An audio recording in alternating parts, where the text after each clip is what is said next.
Chérie FM, Pop Love Music. Avec l'arrivée de ce nouveau titre, donc de ce nouvel album, voilà. Alors on lit, sans que ce soit péjoratif, Mika.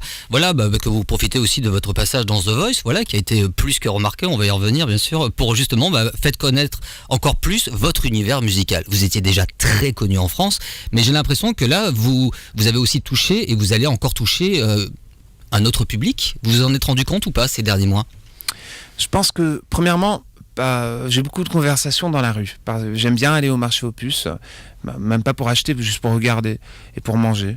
Alors le dimanche, je vais au marché aux puces, je me promène, je prends un café et je mange dans une petite brasserie, toujours la même, sur un coin, un croque-monsieur. Et les gens me parlent.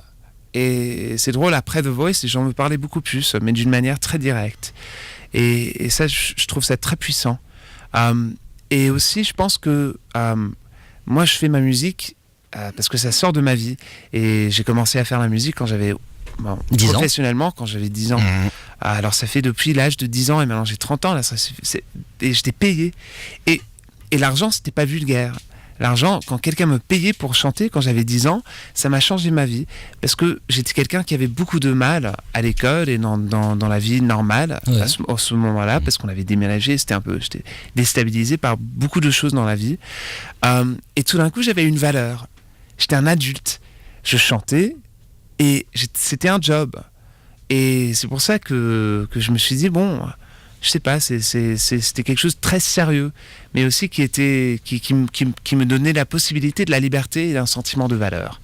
Et pas non seulement, je suis pas en train de juste parler parce que les gens me payaient, non, pas du tout. C'est parce que j'avais cette responsabilité et à l'école, j'étais juste un enfant et les autres enfants pensaient, je sais pas, c'était très clair qu'il y avait une grande différence entre les deux univers pour moi.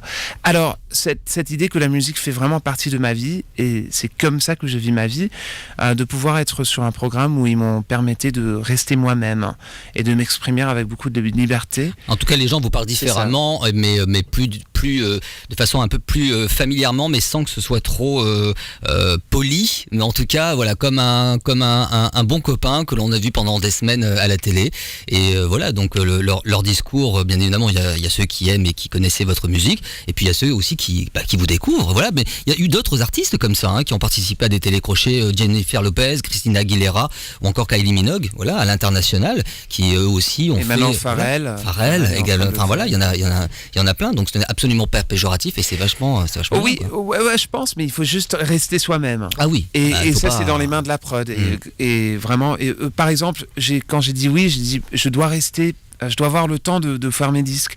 Et ils m'ont protégé. Alors ils ont dit ouais, bien sûr. Alors j'ai pu faire mes disques, travailler, être un musicien. J'étais pas frustré. Alors donc, comme j'étais pas frustré, je me préservais.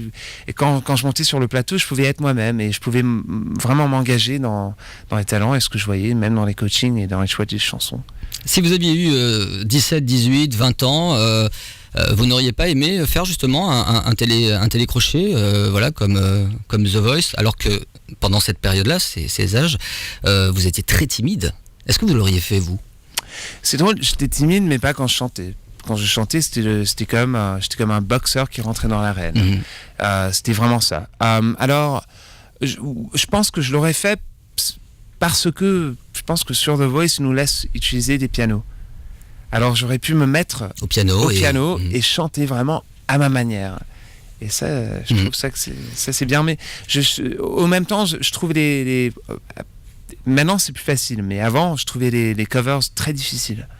Je dis ça toujours, interpréter des chansons qu'on connaît tous, c'est extrêmement difficile. Et être à l'aise sur la scène en train de chanter une chanson de quelqu'un d'autre, aïe, c'est dur. Chérie FM, Pop Love Music.